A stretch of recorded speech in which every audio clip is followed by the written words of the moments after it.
Alright, hello again. It's Stefan with CoreHawk 3D doing the Star Citizen and DCS world demo of the Impulse slider, this time with the polymer bushings.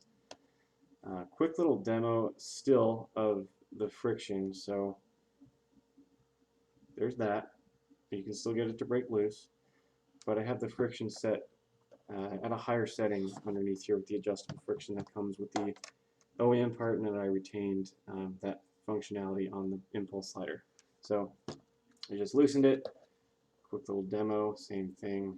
It starts sliding much sooner, and there's the detent. So that proves that the static friction or breakaway friction is very low with this, and that helps greatly with precision and finesse, as we are about to see in Star Citizen. Again, the purpose of that demo is to again show you the center detent right there, and how it can give you that perfect zero thrust position without having to hunt for it or look at your throttle or look at the numbers on your HUD, or in Star Wars Squadrons having to take your eye off the action and look at your instrument cluster. This is immensely helpful in this game. I will demo that in Star Citizen by launching here. I'll get out to the ship with the speed limiter set to maximum. So that in effect is going to make the throttle the least precise it can be. So the smallest movement is going to give you the largest amount of thrust, making the need for small movements its highest. So I will need to move at the smallest I can to be able to move with any kind of precision and not smash into a bunch of stuff. And I will preface that by saying if I do, it's my fault, and definitely not the ship's fault, and it's definitely not the throttle's fault. So let's get launched here. Flight ready. Cool. Alright, so speed limiter is going to max there at the top of the HUD. That's again going to require me to use the maximum amount of precision I can with this throttle. So we'll go ahead and get off deck. Launch complete. Get away from the platform there, get the gear up. Here we go. So as you can see, full thrust, we're pulling like 5.8 Gs. So yeah, we can go quite fast, holding maximum thrust. Uncouple. Aft thrust is on now, we're slowing down. I'll go ahead and flip and use the big burners for that.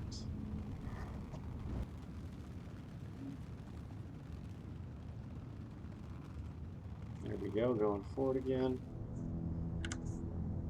And then I'll pull it back a little bit because I don't want to get going quite that fast.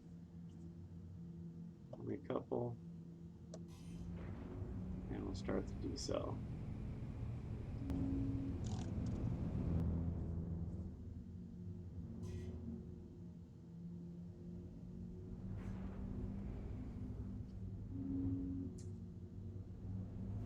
Another thing I just noticed, honestly, about this detent is it adds just a little bit of extra resistance when you're trying to push the throttle out of it, just the magnetic forces. They exponentially decrease as you get further away, so you really don't feel much resistance when you're honestly not even that far away. But it does add a nice little bit of extra resistance when you're trying to do something like this. Staying right next to it, right next to that zero thrust position. Oh, easy. There it is. Alright. I think the gear's not down. That would be embarrassing. Come on.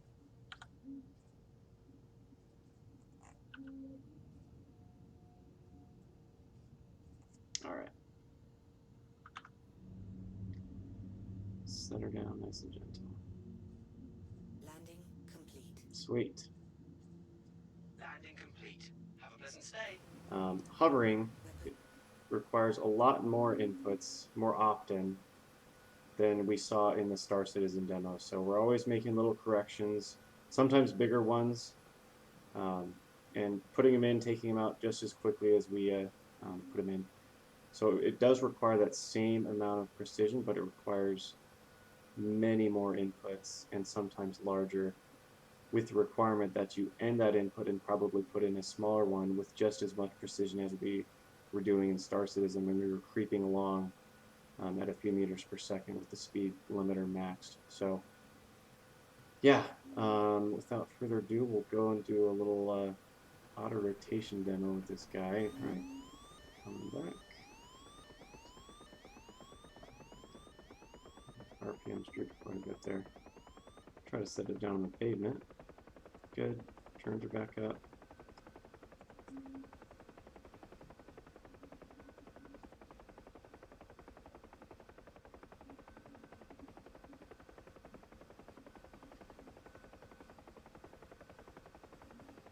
A bit of a flare. Perfect. Cool. Alright, we got the Harrier out for a little bit of hover work demo. Let's see if I can land on this bridge here. Obviously not right now.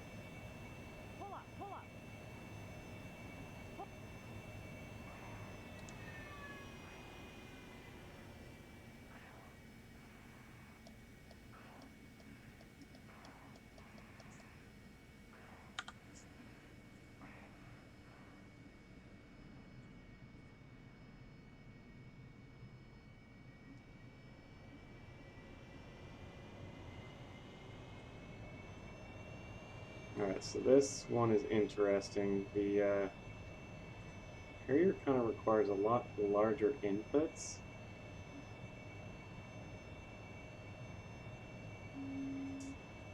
Well, I'll be honest, it's more of a stick still than anything.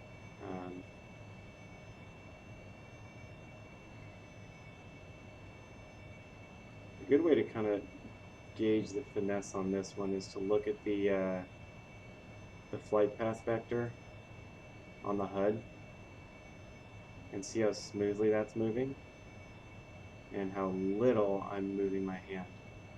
So we're going to see if we can clear these power lines here. Oh yeah, we're going to have to sneak under them. Okay. Yeah, because it crosses the bridge right in the middle. Nice.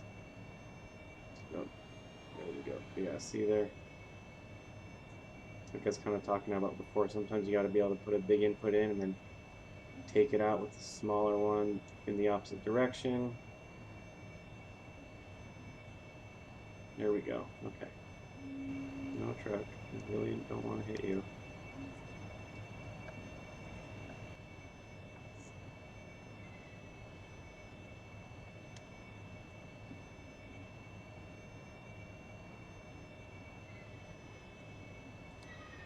Alright, well, we're going to call that good enough. There's really not a whole lot left there, but it looks like you can probably walk away from this landing, which is, as they say, the measure of a good landing. So, if you enjoy this, please leave a like, and check out my shop. It's in the description below. I've also got some links to some other videos, including the installation video if you're curious about that. Anyways, thanks for your time if you got this far, and happy gaming.